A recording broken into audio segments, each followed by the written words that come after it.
கௌரி கண்ணு ஓடி ஒளிரியாடா. நான் யாருன்னு தெரியுமா? கும்பிடுற கைக்குள்ள கொடுவாளை வச்சுக்கிட்டு இருக்கிறவன். நம்ம ஜாதியே தனி. சந்திப்போமா? சந்திப்போமா? நல்லா மாட்டிட்டீங்களா?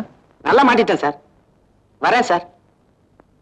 கௌரி, கௌரி, என்னங்க? கௌரி, இந்த மாதிரி லென்ஸ் மாட்டிருக்கேன். யாராவது வந்து பெல் அடிச்சாங்கன்னா உடனே கதவு திறந்துடாத. இந்த பக்கமா லென்ஸ்ல பாரு. வந்திருக்கிறது யாருன்னு தெரியும். நானா இருந்தா மட்டும் கதவை திற. புரியுதா? பட்னம் ரொம்ப ஜாக்கிரதையா இருக்கணும். டைம் ஆயிடுச்சு, வா சாப்பாடு விடு.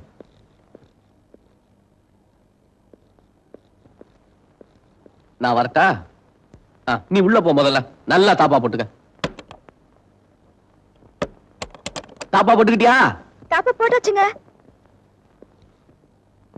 ஒவ்வொரு சின்ன விஷயத்துக்கும் இவ்வளவு சந்தேகப்படுறாரு.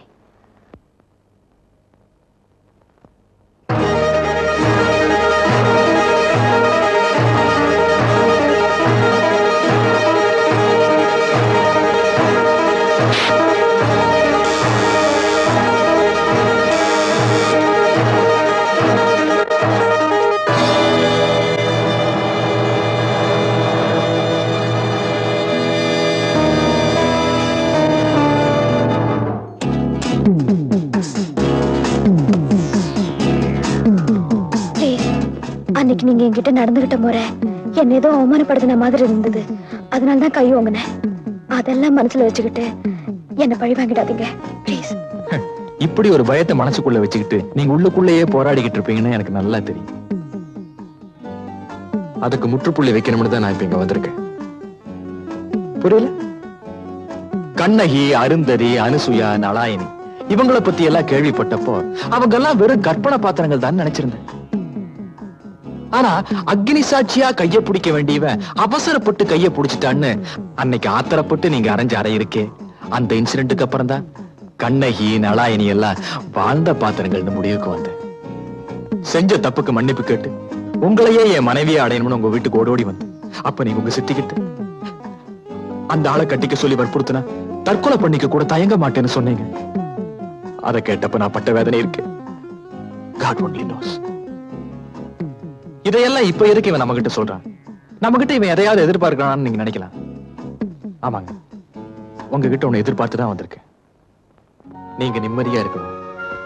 நீங்களே என் நண்பனும் ஆனந்தமா அமோகமா வாழணும். அதைத்தான் இப்ப நான் எதிர்பார்க்கிறேன். Best of luck.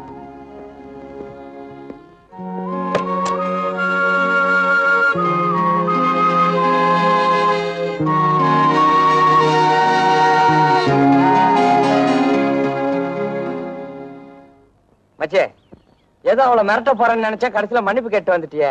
மச்சான், அது மிரட்டினா மிரல்ற கேஸ் இல்லம்மா, முரட்டு கால. அத ஒரு மாதிரி மாலிஷ் கீலிஷ் பண்ணித்தான் வழிக்கு கொண்டு வரணும். அதனாலதான் அவன் மனசை தொடுற மாதிரி அப்படி வசன மலையா பொழிஞ்சிட்டு வந்திருக்கேன். எப்படி நம்ம நடிப்பேன்? சத்யராஜ் லெவலுக்கு வந்துருவேன். ஐயோ பயல, ராப்பக பூரா கண் முழிச்சு நான் எழுதி வச்சிருந்த நாடக வசனத்தை தள்ளிக்கிட்டு போயிட்டு வசன மழை பொழிஞ்சிட்டு வந்து என்கிட்டே சொல்றியா? நமக்குள்ள என்னடா ஒரு கிவ் அண்ட் டேக் பாலிசி தானே.